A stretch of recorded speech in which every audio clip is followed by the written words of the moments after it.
बेतिया पश्चिमी चंपारण जिले से तरुण मित्र कैंप के लिए बेतिया से पटना 2 विद्यालय ने हिस्सा लिया। इस कैंप को 4 दिवसीय कार्यक्रम अंतर्गत आयोजित की गई, जिसमें कायार उच्च विद्यालय एवं संतरेश्वर बालिका उच्च विद्यालय बेतिया की 21 छात्रों ने हिस्सा लिया। वहीं मार्गदर्शक के रूप में विद्यालय के शिक्षक राकेश प्रेमी एवं शिक्षिका पल्लवी कुमारी छात्राओं को उत्साह बढ़ाते हुए बताया कि हमारे विद्यालय को इस कैंप के लिए आमंत्रित की गई थी, जहां इस संस्था द्वारा शिक्षा ग्रहण हेतु हमें बुलाया गया। यहां उपस्थित होकर सभी छात्राओं ने अपनी सराहनीय भूमिका निभाई। वहीं हमारे विद्यालय को गंगा नदी और चंद्रावत नदी में अंतर बताया गया। इस बिंदु पर परिचर्चा की गई, जहां हमने इस परिचर्चा में हिस्सा लिया एवं बताया कि चंद्रावत नदी के कचरे और गंदगियों को अत्यधिक मात्रा में साफ सफाई करते हैं तो पूरा चंद्रावत नदी एक स्वच्छ एवं सुंदर नदी के रूप में गंगा की तरह दिखने लगेगी। इसके लिए स्थानीय लोगों को जागरूक भी किया गया।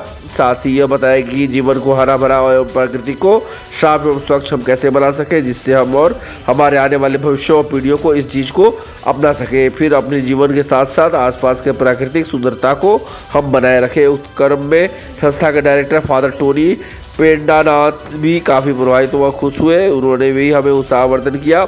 वही विद्यालय के प्रधानाचार्य सिस्टर रेखा टुडू ने भी शामिल सभी छात्र छात्राओं ने सोनी कुमारी, संजना कुमारी, अदिति कुमारी, जोया फतिमा, निधि कुमारी, खुशी कुमारी, साक्षी तिवारी, अंजलि कुमारी, अमृता कुमारी, अनु कुमारी, आरुषि कुमारी, रश्मि कुमारी, ये अनेक छात्राएं सम्मिलित हुए।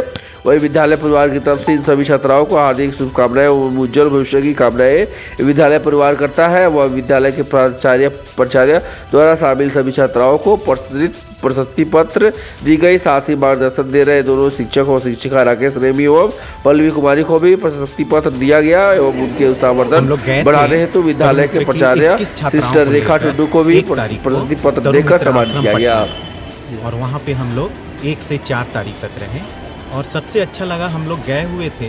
पेड़ पौधे के बारे में तो हम लोग जानकारी लिए ही, और सबसे अच्छा लगा कि हम लोग गए थे गंगा के किनारे और वहाँ की जो गंदगी थी उसके बारे में स्थानीय लोगों को हम लोग समझाएं कि गंदगी नहीं करना चाहिए, नहीं तो ये जो गंगा नदी है फिर से चंद्रावत नदी के रूप में बदल जाए।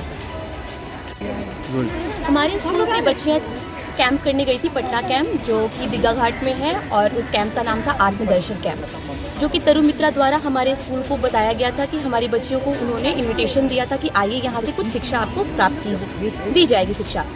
हमारे स्कूल से 2 शिक्षक गए थे, मैं और एक राकेश सर, जिनके द्वारा बहुत ही ज़्यादा हमें मार्गदर्शन मिला। और वहाँ जाने के बाद से हमें बहुत सारे पेड़ पौधों के बारे में सीखने को मिला। तरुण मित्र हमें लगता था कि पेड़ों के मित्र, बट ऐसा नहीं है। तरुण मित्र का मतलब ये भी है कि हम अपने पर्यावरण को किस प्रकार प्रदूषित होने से बचा सकते हैं, जिससे कि हमारी धरती, हमारा पर्यावरण जो कि दूषित होने से बचे और प्रभावित ना हो इस दूषित पर्यावरण की वजह से। और वहाँ पे टॉपिक हम लोगों ने लिया गंगा नदी और चंद्रावत नदी में अंतर क्या था, जिनके कूड़े कचड़े और चंद्रावत नदी को किस तरीके से साफ़ करके फिर से उसे हरी भरी नदी बनाई जाए, उस टॉपिक पे हमने वहाँ पर डिस्कस किया। और वहाँ पर अन्य पेड़ पौधों के द्वारा हमने जड़ी बूटियों के बारे में भी जानकारी ली। धन्यवाद। आपका नाम? मेरा नाम पल्लवी कुमारी।